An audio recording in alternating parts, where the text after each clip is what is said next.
Welcome back to a brand new episode of the MMA Beat. It is Thursday, September 17th, 2015. Hello again, everyone. I'm Ariel Helwani, back in our New York City studio. I missed you. I missed all of you, including you guys. Great to be back on the show. Yes, it has been a month for me, but it is so good to be back. And boy, do we have a lot to discuss on this episode of The Beat. Can't wait to get into it. So we're going 3 deep this week because Luke Thomas is in San Jose covering Bellator Dynamite #1. Great coverage. Check it out on MMAfighting.com. We've got Jeff Wagenheim, though, here from SportsIllustrated.com. And, of course, the man of the hat, Chuck Mindenhall of MMAfighting.com, in the house to talk about all things Nick Diaz. That is going to dominate the show, guys. And typically, I defer to you.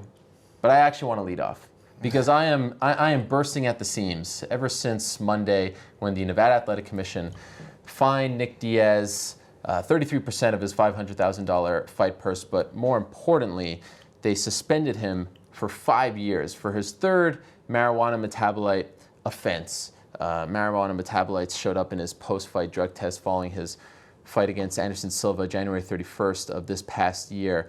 And this has led to an amazing amount of support in favor of Nick Diaz.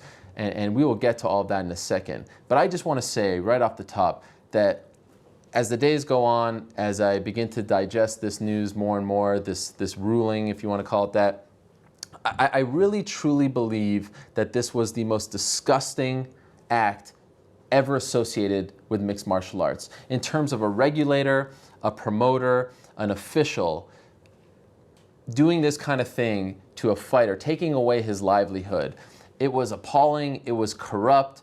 I mean, it really was the most ridiculous 4-hour stretch in the history of MMA. And we will get into all the different layers because there are many of them. But 3 days later, I still can't wrap my head around what we witnessed on Monday. So now I defer to you. Now I look to you, Jeff Wagenheim, first things first, to try to make sense of what happened. Do you have any kind of explanation for what Nevada did? I mean, you've encapsulated it, but we've talked about the Nevada Athletic Commission many occasions in this panel, and what do? We're always sitting here guffawing and laughing at the ridiculousness with which they operate, and because they really are a pack of buffoons. But this is one time where I just don't. There's no joke here. I can't even think of something funny to say about them, because this is serious business. Yeah. I mean, this is taking a man's livelihood with no just cause, and there are so many layers to this. You know, the marijuana layer. Should marijuana be tested? But really, what it comes down to, I almost feel like setting aside the marijuana stuff for a bit. And the real thing here is, this was not an actual judicial hearing. This was vindictiveness. Yeah. This was a group of people who have their own guidelines for how they're supposed to hand out punishment. And they didn't even follow their own guidelines. And the ridiculousness of even bringing out the possibility of a lifetime ban. There should be a lifetime ban, but Pat Lundvall should be banned for life from being in front of, from having hearings in front of fighters and other dignitaries in the sport. That woman and the rest of the clowns on that group, they should be gone. The governor of Nevada, Brian Sandoval, he's the one that appointed them. Get rid of them. Couldn't agree more. You knew this was going to be a bad setup from the beginning, because you had an authoritarian figure in Nick Diaz coming into a situation. You weren't exactly sure how he was going to sit through this proceeding. And then you had a panel that is used to sort of being flattered. They're used to people coming in there and sort of like Luke is always saying, genuflecting before them and giving them what they want to hear, lying to them. They want those sort of theatrics. They want to feel like they have that power. This was one of those situations that never felt good to me, and especially as Diaz's lawyer, Middlebrook, started kind of not really showing them the reverence from the get-go. It seemed like he had a little bit. He wanted to stand up for his client the right way. He wasn't going to be reverent in that setting. Doing his job. Yeah, he was doing his job. He was trying to make it. As the thing was kind of going on, I felt like the defense, even though I thought they laid out a very good defense, everything that, I was sold in the end that maybe if you had like people actually listening to this and taking mental notes and like rationalizing what's going on here, he might actually get off, or he might be given something less. But unfortunately, I felt like you were seeing the storm clouds sort of gather around that courtroom. You could see it in the demeanor of the panel. You could see it in Lundvall that like she was going to have the final say. It was already brewing in her head. To me, it was just like you can't. Brett Okamoto wrote a good piece that said basically, you know, it seemed personal. To me, that's what it seemed. And upon further reflection, there was a lot of minutia in that whole proceeding that you had to sort of sift through. It lasted a couple of hours, 3 hours, something like that. But it's sort of fascinating when you think back on it, because that is, it literally feels like a dictatorship at that point when you really keep thinking about how they laughed at the objections, they kind of, did this stuff. I mean, just crazy. It's part of the theater now. I mean, they have a hit show on Fight Pass, but this is a really weird sort of situation, and it was a complete abuse of power. And you took the words right out of my mouth. The best way I can describe this was it was a disgusting abuse of power to the highest order. I mean, it's unbelievable what we witnessed. And you brought up a great point. It's a hit show on Fight Pass. And I'm happy that it's on Fight Pass because they've been exposed. Now, what's going to become of this, we don't know. But if I were the UFC, I think I would stop airing these shows, because these individuals have now, they've now developed these incredibly huge egos. I mean, massive egos. They know everyone's watching them. They know everyone's talking about them. They know that the UFC is coming in there and promoting this and setting up their cameras. The UFC needs to stop broadcasting these shows. And let's not even get into the fact that the UFC has not even commented on this. Right. And I find that to be very disappointing, because they are always very quick to comment, even if it's a quick statement. You know, we support the Nevada Athletic Commission. Put that out there if you want, if that's how you feel. Put out something saying that, look, we look forward to seeing this process play out. We look forward to seeing Nick Diaz, something. But to just say, hey, we got nothing to do with this, this is on them.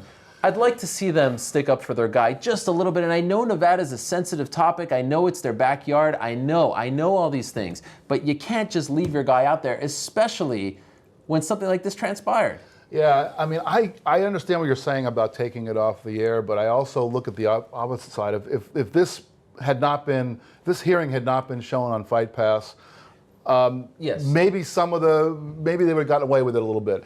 And right now, I just looked on Twitter, and there was something like 35,000 people have signed a petition in one of those WhiteHouse.gov petitions, and 35,000 people have, and it's really gotten an incredible groundswell, and I choose to put a bigger spotlight on this kind of injustice. I feel like if these kind of things are conducted in a dark room, they can get away with anything, and they're getting away with it now too. But I see your point. I don't want these people to think that they're. Don't you feel like they think that they're stars now? And this is so completely wrong. I mean, this has become theater, and it shouldn't be that. This is a man's life. In a strange and the joking way. and and the theatrics with the staring and the thing with the Fifth Amendment. But that whole exchange of 27 questions. What was that? That would never fly. Again, the inappropriateness of it becomes the spotlight shown on that. It exposes the inappropriateness of it. And if all you're getting was, there were reporters in the room. I saw, in the background, I saw, John Morgan from Junkie, and I think I saw Brett Okamoto from ESPN. If all we're going to get were the stories that came out in the press, there's certainly some outrage comes out of that. But when you see it, because nobody can write a story that conveys the look on their face when the lawyer dares to challenge their ruling. When the lawyer does what he's supposed to do and challenges something they do, and they look at him with disdain, dismissal, and there's no way to express that in print. And to see that, I think is great. Your other point, I just want to. Please. The UFC not saying anything, that's also a travesty. And thank God, for a guy like Henry Cejudo. And if you haven't seen the story yet, find that story and read all of it. He and his manager wrote a letter that really summed this situation up perfectly. And whether you are a big fan of Nick Diaz or not, whether you smoke pot or you don't, or you think that it should be tested or you don't, all that stuff doesn't matter. That letter really told us why every single fighter in the UFC and the UFC itself really needs to be outraged by what's going on out there. To the point about them being stars or being, getting bigger egos than they should because of this process of airing these proceedings, You can sort of see it. It's almost like when they make the inference that this is his third time testing positive for pot. There's a context there that they're using, right? That this is going to be more severe. Well, there's a context that develops within that courtroom too, because or within that setting, you start to see how they've handled other cases. You start to piece together a saga of how they operate. And you could go backwards, and I always think of the Mayweather one, which just seems like, it was like the most obsequious, crazy thing you could imagine the way they were treating him. And this is a guy who, outside of it, if there's nuance at all, the nuance on this one was that, wow, this guy's not the greatest guy outside of the cage. He might be the greatest inside, but he's outside of the ring. We saw it the last one with Anderson Silva. They started to get a little bit angry when he misunderstood the first question. He's like, I don't want to talk about my personal life. Well, that didn't jibe with him. You could see these things, these underpinnings sort of already developing about the theatrics they want. They want to, it's almost like they want to set you up so that they can have their say. The show's about them. That's really what bothered me a lot. There's many, many layers of what bothered me, but when it became a show about Pat Lundvall, when it became about her and she's angry or whatever, and instead of the guy whose livelihood she's just cutting off, it's just egregious on every level. But I feel like, to your point, about airing it, I don't know. But you see, because now we've seen them enough where I could guarantee you that it plays into it. A monster has been created. Yeah. Really, it has. And, if they're going to air Nevada Athletic Commission hearings, then why not go to California and New Jersey? Why are we just focusing? I know that the big fights and the big names are there, but it's making these individuals become these reality TV show stars, and that shouldn't be the case. Now, I want to just lay out the facts, because we could talk about the theatrics and what they did and did not do, but these are the facts. These are 100% the facts. Nick Diaz was tested 3 times the night of that fight. Once 7 o'clock hour, once 10 o'clock hour after the fight, third time 11 o'clock hour. He passed the first and third tests, and those tests were sent to a WADA accredited lab. He failed, allegedly, the second test in the 10 o'clock hour, and that was sent to a non-WADA accredited lab. Why are they just focusing on the second one? You know what I'm saying? Do they think that he smoked weed, in the locker room after the first test, before the fight? Why are we focusing on just the second one? So 1 out of 3 failed test, and also that 1 out of 3 just so happens to be the one that's not at the WADA accredited lab. That alone should throw this whole thing out, right? It was crazy theater to watch the whole thing as it proceeded, because here's this defense laying that all out there, hammering it home, and at the end, I think it was Marnell, or it was basically like, I think we have a positive test here. Francisco Aguilar, Aguilar. I think we have a positive, and that was it. That's just we're talking about the abuse of power. That's how they came to. I think boom. What difference? So the thing you just did for 2 hours doesn't mean a thing to us. And the mistakes that transpired within that second test, where they put Nick's name on the test, which took away his anonymity. There was a box that wasn't checked off about the protocol. There were a ton of errors that should have thrown that test out the window. Even the level that they found wasn't just that he popped positive, but it was astronomically high. And then of course he tested, with very minute, below the level testing earlier and later. So, and the explanation that the NAC had was, well, he hydrated and basically what's the word I'm trying to look for? He was basically he had so much water in him that his level went down. Well, he would have had to drink something like 30 glasses of water. It's just obviously there was something that was wrong. One of those tests was wrong. And if there are 2 tests that say one thing and have very similar numbers, and the other test is way out of whack, well, wouldn't it be obvious which test you're going to follow? And wouldn't it be nice if the Nevada Athletic Commission could answer some questions themselves? The same thing we were talking about Steve Mazzagatti. It'd be nice if sometimes the commissioners had the light pointed towards them. Why are you testing him a third time? I get once before the fight, in competition after the fight. Why is there a third test being done? And why is that second test being sent to a non-WADA accredited lab? Where's your accountability? And how about this one? This is the best one of them all, maybe. I feel like this is that Saturday Night Live skit with Chris Farley where he's sitting with Paul McCartney. He's like, how about that was awesome. This is like the opposite of that, but I feel like that's all we're doing here. We're just recounting how insane Monday afternoon was. How about this one? In May, they sat there in front of all of us on Fight Pass. It was great theater. throwing out all these new guidelines, all these new punishments for repeat offenders, once, blah, blah, blah. 3 times, it's right there in bold print. 3 times for cannabis, it's 36 months. Right. Where does the 5 years come from? Where does the lifetime ban come from? You just came out with these new guidelines. Anger, personal issues, that's where it came from. An abuse of power. An abuse of power. When she threw out the lifetime ban, it was almost surreal.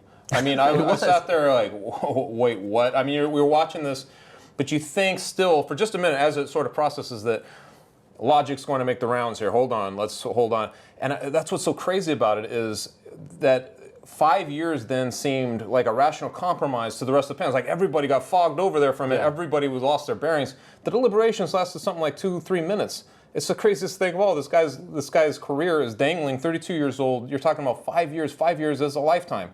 Somebody, I think it was Skip, had actually said that was a lifetime. It was like the only logical moment of that whole deliberation process before they laid down the hammer on him. It's just crazy to me. But the fact that a lifetime ban was even thrown out there is lunacy on another level. And where does the anger come from? Because, you know, we've all seen Nick Diaz in various circumstances where he's, you know, puffing out his chest and flipping the finger and doing all kinds of crazy stuff. And if he had walked into that hearing room and had sort of pulled off some of that kind of stuff, some of those antics, maybe they get really angry and they go ballistic. All he did was he sat there quietly, allowed his lawyers to do what they're supposed to do, which is to mount a defense, a very logical defense. And when it came time for them to ask him questions, he pleads the Fifth Amendment, which is the right of all of us to 27 times. Right. And what was Linval's answer? She said, well, we want to keep asking the questions. We want to get those on the record, and we can infer from him pleading the Fifth that is a negative response. You cannot infer that the Constitution says. That's the whole point. The whole point of the Fifth Amendment is that you cannot infer anything. The person is not giving an answer. So does this woman even understand what she's talking about? It was predetermined. It was like charades up until that point. They knew what they wanted to do, and it was bothersome. Just the fact that they actually came with that sort of defense should have impressed them to an extent, because when you look at Anderson Silva's thing, and you look at the folly of that, of what his basic, you know, what happened to him, and yet he gets a year retroact back to when he fought. I mean, and then you get 5 years for this, where you had an actual defense. It's crazy. The process is nuts. It's out of whack. There's an abuse of everything. Kudos to Nick, by the way, because I was sitting there watching it and I wanted to rip my hair out. I don't even have hair on my head. I was really, the 27 questions, I am shocked that he didn't just walk up. He told me afterwards, after the third one, he wanted to walk out and tell them what he really thought. I was shocked. They were poking the bear. And that to 100%. Me was that was it. Was also disgusting. They were trying to instigate. I mean, look, take it from me. I've been called an instigator by Nick himself. I know when someone's trying to instigate. They were trying to create a scene there. I was waiting for him to, fifth blanking, I was waiting for him to throw some F-bombs at them or something, because how could you not? It was incredibly, he did all the things he was supposed to do. Yeah. His lawyers did everything they were supposed to do. They had a very nice case. Look, we all know Nick smokes pot. There's no denying that, right? But whatever he's done in order to manage it around fight time, he went in there and did not fail the drug test. He did not. There was no positive test. I don't care what they said in that room. And how about this can of worms? The fact that Nick Diaz has a medical marijuana license in the state of 100%. California, they cannot prove when he smoked weed. That's the problem with your analysis, right? Yeah. It's always the same thing. We go back to these same issues. Luke Thomas loves to talk about this. You can tell that he did it, but not when. And this is always, it's that gray area. The process is flawed. The drug itself is not performance enhancing or not believed. People don't really believe that it is. Right. It could heal, I guess, when you're training. I don't know, but it's not really a performance. It's a crazy sort of thing. The punishment doesn't fit the crime on any level. And I don't care if he's 100 times. The bottom line is if they uses it for medicine, and anybody, it's sort of, you see why he pleads the Fifth in some ways, because you've interviewed him.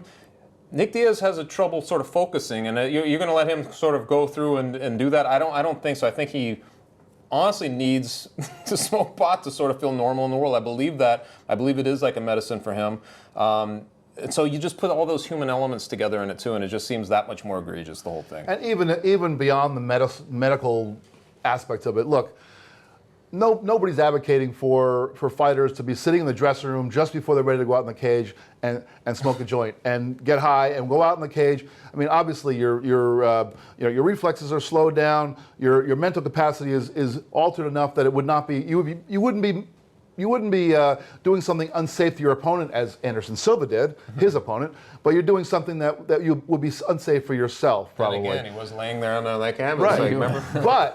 But if you are the day before, say you come out of the weigh-ins and you're going out with your team, and instead of going out and having a few drinks to relax, somebody smokes pot to relax, the effect of that is not going to linger until fight night. I mean, even right up until the day of the fight. It's really, we don't want people in the cage in an altered state of any kind, whether it's like sitting there in the dressing room, drinking your whiskey or whatever. That's really that's the bottom line. What we want to see in a fight. We don't want people to be endangering themselves more than they should, and we don't want to see people endangering their opponents. That's why we don't have PEDs in the sport. Again, though, in the context of watching, Fight Pass shows, these proceedings through time, you see Vitor Belfort, for instance, on a second PED bust, basically reading a letter, breaking down in tears, doing it the right way that they wanted him to, and then saying and promising to fight in Vegas. And I mean, that looks even more egregious when you look back on it. All of it does. It's just, it drives me a little bit crazy. I wish in some ways that Luke had been able to hear, because I don't know if you guys saw his basic 3 takeaways, yes. And it was very good. He's right on every level, I think, on those 3 takeaways, basically tying in his opinion to the moral stance, to the law, to everything that's going on and why it doesn't matter. There's no oversight for these for these people. Like, it's doubtful that he'll get anywhere with it, and that this might be literally the end of his career. Hopefully, it's not. I hope that there's something happens. Maybe this outpouring of everybody and all the petitions, everything will result in something. I know his lawyer was confident maybe that they could get something more, but you never know. I think this really could be the end of Nick Diaz. Well, I've seen some people say Anderson got a year, he's getting 5 years. Look what happened with John Jones, other people, Vitor Belfort. Yeah. I don't think it's fair to compare them all, because you have to consider the fact that there's a repeat offender involved and all that. And going into it, I was like, look, I'm not a weed smoker. I don't smoke weed. I don't drink things of that nature. But I can still recognize the fact that this is not a PED. That being said, it was his 3rd time. This is what I'm thinking going in. 3rd time, he's probably going to get 3 years, because that's what they have laid out, even though I think that's ridiculous. Like they're throwing the book yes, at him. Like, that seems ridiculous in its own right. We've already discussed this. 3 years for that is ridiculous. But I was like, you know what? Maybe they're going to give him, 2, maybe they're, because it's new, I don't know. And then I see the defense, right? And then I see the fact that he passed the 1st and 3rd, and there's these issues with the 2nd. And then I'm thinking, wow, maybe he might get off scot-free. So what I want to ask you guys is, do you think that he deserved to get any kind of punishment? Because I've seen some people say, yeah, look, he deserved to get something, a fine, something, but not obviously 5 years and 33% of his purse. I actually don't believe he deserved to get anything, based upon the fact that there is a huge reasonable doubt surrounding that 2nd test. Yeah, absolutely. Well, regarding the test, I mean, if two tests come back negative, and they're WADA accredited from a WADA accredited lab, that's the end of the story. I mean, there's nothing. Now, I know they also brought up this whole the fighter questionnaire, and where he apparently did not disclose something. But that ties into the 2nd test, and that ignores the 1st and 3rd. Right. Perhaps if there was no, That's marijuana true. smoke, If you didn't have to. You're right. You don't need to disclose if you're not going to be found with the level, whatever, like 150 nanograms or something like that. So yeah, I mean, in my mind, I don't think that he should have had faced anything. Of course, I have a whole different perspective on this stuff as well. But just based upon the facts No, alone. 100%. You guys you're both accurate. Like, if it was up to me and I hear that defense and I see that, my own logic says, listen, we operate by WADA, this other thing. You'd basically throw it out. You'd say, Look at what this happened point, to Kung Lee, right? Exactly. They found out non-WADA, there were some issues, and his punishment was gone. Right. That was in China, of course, but you would think that Nevada would be even more rational. No. I mean, just look. No, really, because look. Their standards say 3 years, right? That's throwing the book at somebody.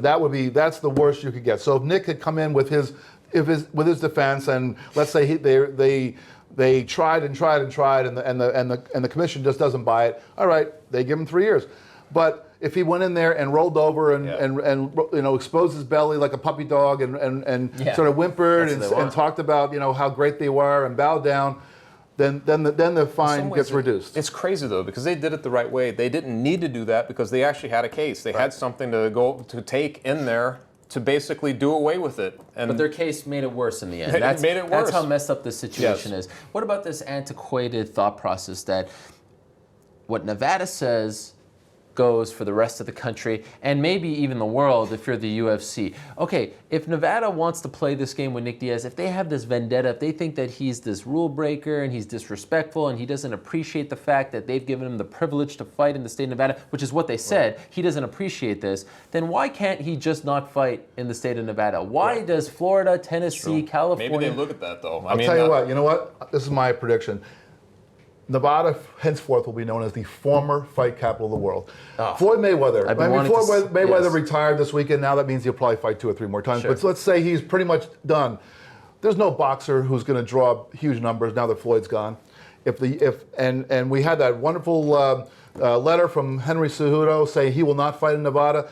The fighters need to get behind that. Some fighters, some big name. Mention if Ronda Rousey said, "I will not fight in Nevada." Imagine if Conor McGregor. We haven't heard a peep from the Irishman who like talks about everything. We need to hear from fighters. Like, good for Ronda, she stepped up, but she's friends with Diaz. But even the guys who are not friends with Diaz, they have to understand this could be you. This could be you. And if it really Ronda has nothing to do with Nick. If Ronda Rousey says, "I will not fight in Nevada," and say, like, let's say 5 of the 10 champions in the UFC declare they will not fight in Nevada, well, that's going to be trouble for the UFC. They're going to have to do some things. Where's John Jones when you need him? Because they put out that test. He should be the first one because he was. I can understand why he's laying low at the moment. I understand why he's not saying anything, but he was wrong. Privacy, He was wrong. I mean, everybody talks about his cocaine test. There should not have been a cocaine test. Right. And that was in his private life. It had nothing to do with his fight. Isn't it interesting how this notorious lone wolf, the guy who has been such a polarizing figure in this sport, the guy who flipped everyone off, who had this brawl in Nashville, who recently had a brawl at a WSOF event. I mean, the definition of a lone wolf, him and his brother against the world. Isn't it funny how Nick Diaz, at the end of the day, has banded all these fighters together? It's really an amazing thing that has transpired. Now, I agree with you. The tweets, the comments at a press conference, it's all well and good, it's better than nothing. But I would like to see, especially like yesterday, Cejudo comes out, I saw Aljamain Sterling say, "I second that," but I didn't really see anything else. Like, again, and it goes back to the other things we were talking about with the drug testing and the Reebok deal. Why are fighters so reluctant to stick up for each other? I don't know. I hope that, they will figure out that this is in their best interest, that this could be them. I can't imagine a scenario that the UFC is not telling Ronda Rousey or Conor McGregor to just stay out of it. Yeah. I mean, I'm just speculating. Could you imagine if the UFC said we're not going to Nevada? Could you imagine? The UFC said that. Logistically, I know they're headquartered there. Logistically, if they started having their big fights at the Staples Center, or they sprinkle them other places, I mean, it's even in their own best interest, because they're going to end up losing a main event for something that's out of their control. And well, they lost Nick Diaz, and he's a pretty big draw. People love Nick Diaz. Yeah. This has only, again, this should show in a you weird, how big of a deal. And every time something happens with Nick Diaz, there's a sort of like swell of attention to him. It's kind of crazy. He doesn't even try. That's been his. He's a very authentic person. He's a human being. I mean, he's a human being. He's so human. I mean, the story that you had, that Nick talked about his past, and it's another. I mean, I already told people out there to get the Cejudo story, but find that story that Ariel did. I mean, it was actually, it was breathtaking to read that story, and because he bears it all, and he talks about his entire past and the love of his life at age 16, and all the things that he's gone through. And I mean, we talk about, everybody jokes about medical marijuana. Yeah, people just want to get high, but there are people out there who it really benefits them. It really benefits them. And this is a guy that, I'm sure he loves to just sit around and get buzzed with his pals in Stockton, but it also benefits him.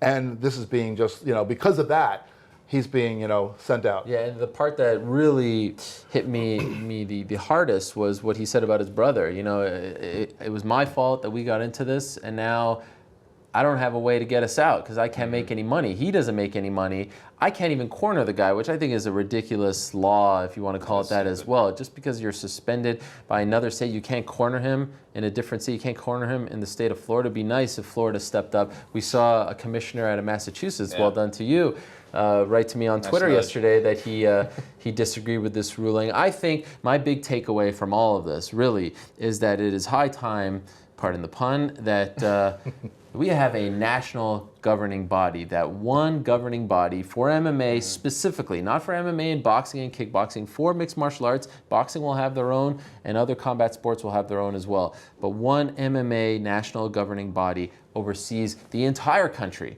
The entire country. Sure. That's the way it should be, because it shouldn't be that like we're thinking, what would have happened if this hearing happened in New Jersey or Florida or California? Right. It should be the same everywhere. It should be uniform. And I know that's like moving mountains. I know that it's very hard for you Americans to change your laws and your constitution and all that stuff. But because nobody pays attention to the Constitution. But isn't that what needs to happen here? I mean, look, having the government involved in combat sports is kind of weird in its own right. Some good has happened along the way, but I think there's a lot of issues there.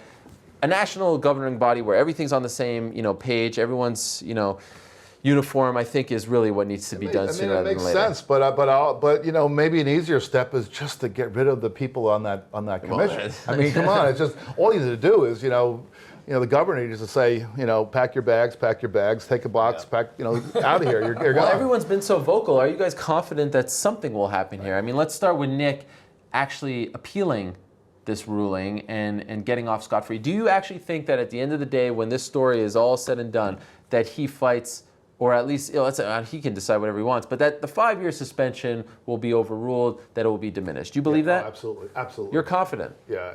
I'd like to be confident. I don't know. I mean, because the court of law is going to look at this and say, so many things were violated here. I mean, a court of law, the judges actually understand that there's this Constitution, and when you plead the Fifth Amendment, that you don't then infer from your answers or your non-answers that whatever you want to infer. You actually, the Fifth Amendment is the answer. Yeah. And I think so I think that right there, that's going to change. I think something will happen. I think typically it's hard for something like that to be overturned, but at the same time, I feel like they were sort of in uncharted waters on something like this because it was such an egregious act, it was, and I think people all saw that it was like almost a dictatorship at this moment, and maybe that will do it. If so, I mean, I'm sort of 50-50. I really don't know if anything will come of it. You sort of brace yourself that it won't, though, honestly, because of the way things move in the sport. So, but even if it's not a legal remedy, what is it that makes the NAC tick? It's all about money. Mm-hmm. Why did they have Floyd Mayweather sit there and I thought they were all going to kneel down before him and bow to the King Floyd. It's because the guy brings millions and millions and millions of dollars into the state. And so, Floyd, I know you beat up the mother of your children, but we're not going to worry about that right now. I know that you're not a really good human being, but we're not going to worry about that. Just pass that money along to us. Why? That's so. If the state gets hit financially, things will change, and that's where the UFC comes in. If the UFC says, well, we have 6, I don't know how many fight cards they have already scheduled for Nevada. We're going to take some. We're going to take those 3. We've decided we found a new venue for them. Imagine that. Imagine if 3 fight cards. I wonder who has more power in this situation, because they can take away their promoter's license, and that could lead to a whole bunch of other problems. But again, I mean, what would be the basis for taking away a promoter's license? Because you move an event? I mean, what would the? It's kind of like giving someone a 5-year suspension for something they really didn't do. Good point. Right? Good point. I mean, it's unbelievable. And a lot of people have asked me this, and I think it's worth mentioning.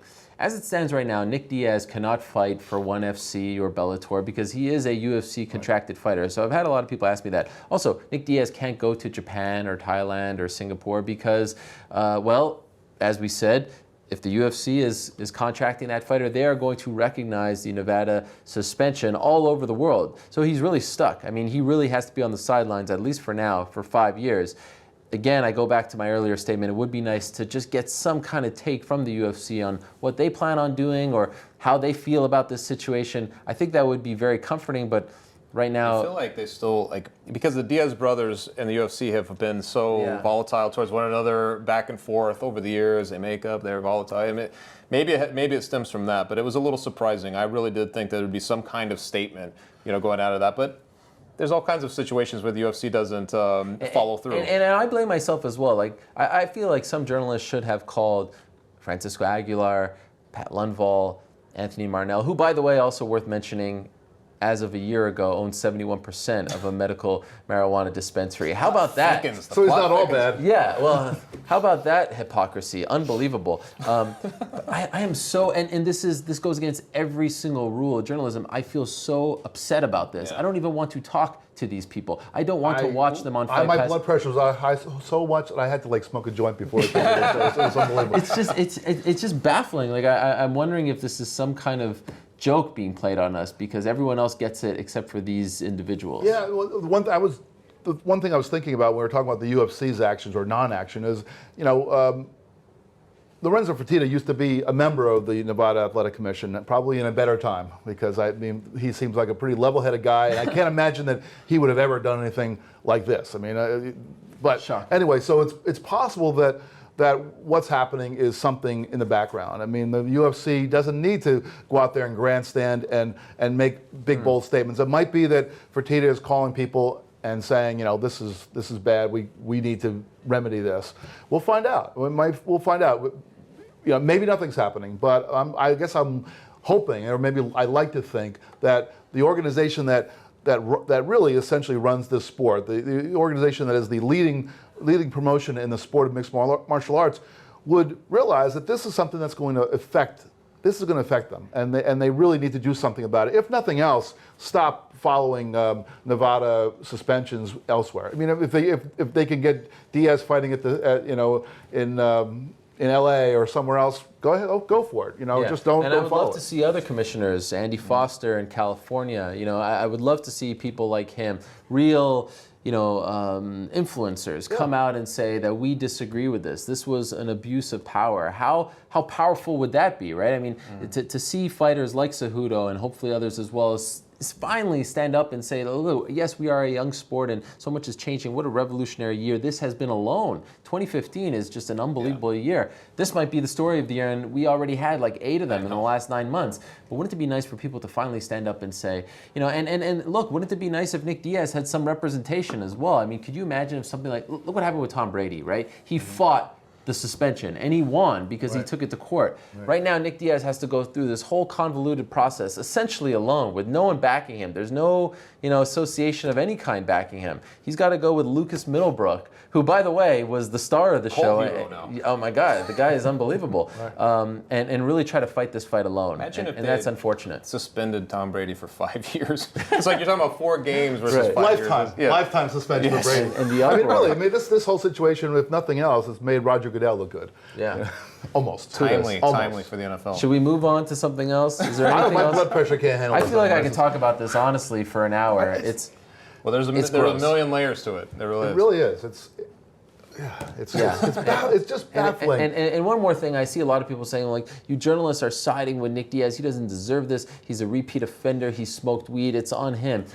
I really don't think this has anything to do with Nick Diaz at this point. It has to do with commissioners being up there and just, again, I keep saying this, abusing their power and going on this ego trip because they are being televised. I truly believe that. I know that this has happened in the past when people would call into those things, but I think things have been taken up a notch. Just look at their demeanor. They know they're being watched. Yeah. I don't want to take part in that anymore. For all the anti-Nick Diaz forces, if you really don't like Nick Diaz and you think that he is the guy that created all this, then he should have got a 3-year suspension, if that's what you believe. Sure. Right? That's throwing the book at him, because that's what the guidelines, I guess those guidelines are so old that they forgot what they were. Oh yeah, 4 months, that's right. I mean, come on. You create guidelines 4 months ago and you can't even follow them. So even with that, this is not about Nick Diaz. This is about injustice. This is why other fighters could just could say, well, Nick Diaz, pull him out of the situation, put me in there. It could happen to anybody. Don't leave it in the hands of the commission. What's Dana White always saying? Yes. All right. Let's move along. This weekend is an interesting one in MMA. There's no UFC, but 2 very good cards. One on Friday, World Series of Fighting, Justin Gaethje versus Luis Palomino, in what might end up being, by the way, the fight of the year. Quickly on this, I was going to ask you about it, but quickly on this, are you okay with the promotion doing a quick rematch like this? Such a great fight. they don't got a lot of options. Like, might as well strike while the iron's hot, or does it not really make any sense because there was no controversy and things like that? Am I being too much of a stickler? I think if you're the UFC, you can get? UFC sometimes has like has to have like the little backstory or what. Yep. But if you're There's the not other that many promotions, guys are there. Like, I mean, so just take what you can get. Those are the only two guys in that weight class. In that Exactly. No, just kidding. All right, fair enough. But the big draw of the weekend is Bellator's Dynamite show, and this is the hybrid show. This is Bellator and Glory coming together. This is an arena, the SAP Center in San Jose, which will feature a cage, a Bellator cage, and a Glory ring. And we're told during the prelims there will be fights happening at the same time in both fighting structures, it's like which the is county fair. Yes, it's unbelievable. It reminds me of the old Why is World Championship why are Wrestling people days. like making a big deal about it? I mean, Ringling Brothers has 3 rings That's true. for their circus. So how do we feel just 48 hours away from this event? How do you feel? Is this Bellator and Viacom's WrestleMania? Is this their their international fight week? Is this their Super Bowl? Do you feel like they have done a great job of getting people excited? Have they laid out the perfect event? What do you make of it? I mean, I guess I would guess I would go more WrestleMania than International Fight Week, and then I think that it's kind of a spectacle, and there's some interesting fights there. So they could have just done a pretty conventional card with some pretty interesting fights, but they've chosen to do something that I mean, I'm going to want to watch it just to see the logistics of it, not even seeing the fights. It's just so I think it's. You're on board. Yeah, sure, why not? It sounds like it's going to be pretty fun. What I always like about Scott Coker, and when he's running these shows or anything he's done, is he's always thinking outside the box. Or he's thinking like, what will be new ways to sort of make things unique? And I mean, this is another thing he's doing. It's like there's so much going on at once. It's like a lot of bells and whistles. But just the fact that there are two things going on at once is sort of like you almost can't imagine it until you see it. So there's some intrigue just to sort of tune in and see how that's going to look. But then you get a 4-man tournament, which is we've done this in the early UFCs. It's sort of barbaric in its own way. But then you're like, well, the first one's 2 rounds and then it's 3. 5 rounds. That's what a guy like Manny Newton, for instance, is used to doing anyway. That sort of thing. There's intrigue because of that, the brackets, the way they put them together. Phil Davis making his debut is a perfect sort of way to put him in there in this 4-man tournament to determine who the number 1 contender is. Those things actually, they grow on you a little bit when you think about it. You're like, that's pretty cool. And then you got Tito Ortiz kind of, going for the belt against Liam McGeary. And I think all of that stuff put together sort of makes a very intriguing Scott Coker-esque event. You know what I mean? I'm starting to put his, I don't know, I didn't feel like it as much as Strikeforce back in the day, but I feel like this revised one now with Bellator, the Scott Coker is a little bit bolder. He's taking a few more chances and sort of intriguing, man. I think it's fun, to contemplate for me. It's okay in this day and age with the UFC, who's had a tremendous year. I mean, we could talk about it. We're always nitpicking about things, but if you look at the actual numbers, and our own Dave Meltzer has done a great job of that, I mean, they have had an amazing year as far as gates and pay-per-view buys and all that stuff. It's always nice once in a while when someone just kind of goes off into left field, and Coker does a great job of that. I mean, just look at what he's laid out here. As you mentioned, Tito fighting for the belt in 2015 sounds like, if you would have told me this 3 years ago, you'd say, what? I mean, Tito Ortiz fighting for a belt. Now, I know this is not the prestigious title that the UFC light heavyweight title is, but still, I think he's earned it. McGeary's a fantastic talent. He's a rising star like that. The tournament is interesting. The glory aspect, when you include someone like, Paul Daly in there, is fun. Gilbert Melendez's wife is fighting. Yeah. Josh Thompson's on the card. I mean, he's given you all these little things. That's very Strikeforce, because it's sort of having those odd names that you're like, oh yeah, that George Gurgel is fighting, or there's people like that were always sort of put in there somewhere. It's good to have someone occupying that space. I don't think it would. Even Kimbo doesn't bother me if it happens once every 4, 5, 6 months. You know what I mean? I think Coker understands how to occupy that space, and him going back into his Japanese bag of tricks, pulling out Lenny Hart, right? I mean, to do a little pride, even using the name Dynamite, I think is a nice little nod to the past as well. So I don't think that there's much to be really worked up about here. It's kind of like a fun. I don't really know how to really. What to equate it to, but it's a fun sort of escape valve from the normal MMA schedule. Yeah, and there are good fights too. So that's another bottom line. You can have 15 rings and cages in an arena, but if you don't have good fighters fighting interesting fights, who wants to really pay attention to it? So they've got all the ingredients. They've got some good fights, and they have a layout that people are going to want to tune in and check out. If you're going to knock on it all, it's just that they took our fourth panelist away. That's He's out there in San Jose. And on top of all that, it's the return of Scott Coker to San Jose. True. He hasn't been there in quite some time. Let's talk about Tough 22. 2 episodes in, it's Conor McGregor versus Uriah Faber. Again, Dave Meltzer tweeted yesterday during the show. He put it well, and again, I think this is a little bit nitpicky because we would have complained if they were fighting at the end, obviously, because we want to see the Aldo fight. But he said it's nothing like seeing Faber and McGregor sell a fight amazingly and then knowing that they're not going to fight at the end. Like, what's the point, right? So I thought that was, that was an interesting observation. But 2 episodes in, the McGregor show rolls on. What do you make of Tough 22? Has this revitalized your interest in the brand? What? You want to take this one, Chuck? No. I've been watching The Deadliest Catch, man. Yeah. Sorry, I'm not sure what's the show you're talking about again? I haven't watched 1 minute of the show, so really? I'm Is this the thing with Josh Koscheck? No. No, I'm sorry. Here's the thing.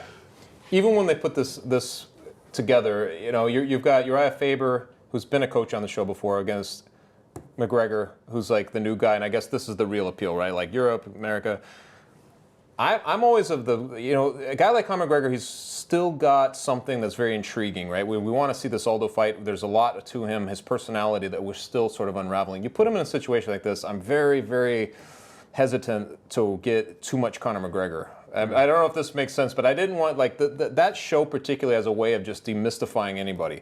Brock Lesnar back in the day. Guys like that, you're like, Seeing don't Brock put in that jersey you just don't, I just don't need to see it. And honestly, if there's good fights, maybe, and I hear about them, I'll definitely look them up, but I don't need to see the saga unfold. I don't need to see, McGregor, how he coaches. I could care less about all that stuff. To me, it's just, I just want to... Well, the good news is he's not wearing a jersey. He's always coming very nicely dressed in his suit. And the other good news is he's not doing much coaching, to be honest, which actually is sort of interesting that he kind of came out and said, I'm only here for my friend Artem Lubov, my teammate, my sparring partner, all that stuff. I mean, he's being pretty honest about his involvement in the whole thing. Plus, Vegas is a cool place to be when you're a young millionaire. That is very true. The ratings for the first week seem to indicate that people were interested, but typically the first episode, the ratings are high, and then... Yeah, I mean, it's hard to... I just don't see where the incentive to watch this is. If the two coaches are going to fight at the end, that's the thing that if anything that's ever drawn me into watching this is if there's some kind of acrimony between 2 guys who are going to fight at the end, I might watch just to see some of that. Even that got a little stale because a lot of times even the fights they're trying to put together didn't happen for whatever reason, and I don't know. I like the fact that they're not fighting in this case because A, I want to see the Aldo fight, and B, it almost feels like by the time we get to the fight, when the coaches are fighting each other, it's like I'm sick of their dynamic. It doesn't make fight week fresh. Maybe, but I would rather seen Faber against coaching against somebody who he was going to compete against. Maybe it's somebody who you want to build up as so you want to see Faber, Frankie Saenz as the coaches. Okay, well let me ask you.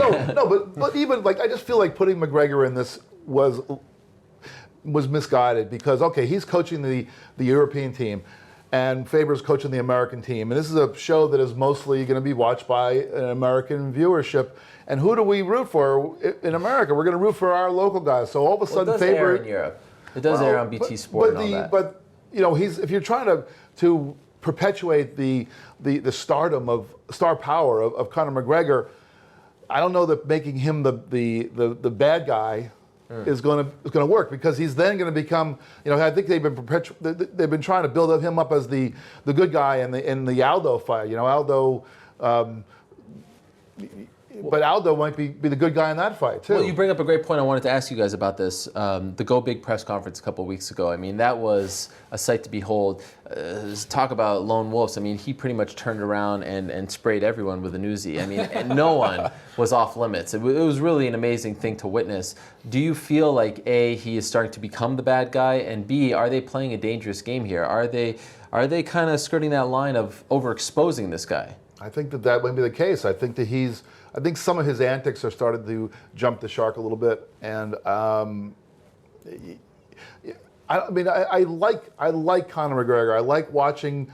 I like the way he talks about fighting. When he's talking about fighting and movement and all the things he speaks about, He is incredibly insightful, and I could listen to that all day. But when he starts doing things and talking about, starts trying to trash talk, Cowboy Cerrone, I mean, it just feels like he just focus on the task at hand. You haven't beaten Jose Aldo yet. Let's see that. To me, it was like one of those. I did a little piece on it right afterwards. It was almost like you were beholding the thing that we built, And he's just been like building himself through everything that's been thrown on, the money, the praise, all this stuff. This was the monster we sort of unleashed, and so there is a part of me that's like, this will get old very quick. There's this almost seeming like a spoiled child that's not going to be reprimanded. And knows nothing's going to happen to him. He's up there just sort of spewing whichever way anybody wants to, It was intriguing on one level. It was very entertaining on one level, but it also felt very old and weird as it was kind of, I don't know how it was actually in the building, but as you're watching it online,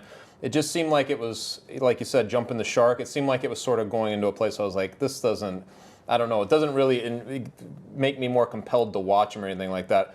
If I'm him, I dial it back at least a little bit. I focus on the guy in front of me, and it's great if he wants to call out his division and all that, but he's just, it seemed like, he's Rafael Dos Anjos, he's going at him, and Cowboy Cerrone, it doesn't matter, he's See, I couldn't everybody. disagree with you guys anymore. I mean, I am so on the other side of the coin here because... You've got an endless threshold for that kind of thing. Because on Thursday, I was telling someone, I'm really worried they're overexposing him. I saw the first episode of Tough, and it's like, it's getting to be a little much, we need a break.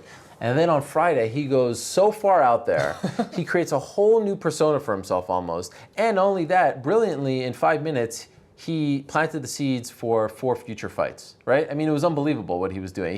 He created a beef with Dos Anjos, talking about his wife. He created a beef with Cerrone. He's still talking to spread himself a little too thin though. No, like you have the same intrigue in each one of those matches. Do you not want to see Cerrone versus McGregor No, of course now? I do. Yeah, of course I do. So now he's said to everyone, F all of you, I'm the draw, I'm the money guy, you all wish you were fighting me. I mean, that was a pretty amazing thing that he did, and I feel like... All with his fly down, as a matter of fact. Absolutely. Right? I feel like he was in danger of overexposing himself, and now... It's the biggest thing in MMA. Now I want more. And I know that will piss some people off, but what he did on that stage on Friday felt like was people were truly unprecedented. torn. Like, there was a lot of people, I but wrote they the care, piece. Yeah, right? they care 100%. They want to either see him get his ass kicked now. You got Dan Henderson over there. Just dial it down a little, because I feel like he'll start. I don't know. To me, it's taking like you this far. Well, I don't know. Did you feel like, and I don't know if it's an exact comparison, but Chael Sonnen at some point, did he start to lose steam just because he talked as much as he did? You know why he lost steam? Because he lost. Well, that's true. Because he lost. True. If he that keeps is true. winning. That is the factor. As long as he's winning, I feel like he can get by with the whatever antics weren't going. cool anymore if you were coming with the belt after a loss. If you were saying I didn't tap when you just tap. If he keeps winning and doing what he does to people, I think it will just keep 100%. The belt. That's what I want to talk about, because you asked. We started this whole conversation about Tough 22, and while I said I haven't watched any, but that's not totally correct. When I see the promotions on on Fox Sports 1, I've seen some clips from that. I've seen some clips online, and every single damn time the guy's walking around with that belt, and I hate the interim fake. Not real you belt. Don't think he knows it's like that? it's about as real as no. It's more real than the one Chael Sonnen was carrying around, because but in some ways the Chael Sonnen one was better because we knew that it was a fake belt, and it was like so in your face. But this guy is walking around with this belt that is not a belt. Like it's not a belt.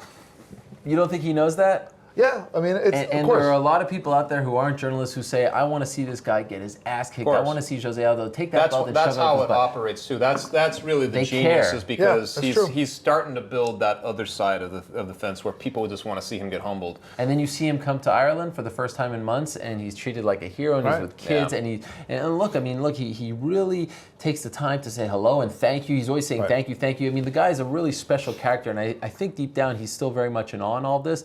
But what he's doing is, it's not Chael Sonnen. It's really unlike anything we've ever seen in this sport. And he went big. That's what he did. He went bigger than everybody else. That's true. All right, you sold me. Okay, I'm glad. I'm still not going to watch Tough though. Fair enough. No way. But you will watch on December 12th. I think so. All right. When Uriah Faber fills in for no, I'm just at the Staples Center, is that the one? Well, we'll see about that. We appreciate you watching this episode of the MMA Beat. I feel like I need a shower. I've been sweating up here. I know what I need right now, but I could go another hour on what we witnessed on Monday. But time is up. We'll be back next week, though. That's great news. Hopefully the A-Team will be back in full force. For now, we say goodbye. We hope you enjoy the fights this weekend. Again, World Series of Fighting on Friday and big Bellator Dynamite show #1 on Saturday from San Jose, California. That is Jeff. That is Chuck. I am Ariel. Thank you so much for watching. We'll see you next week.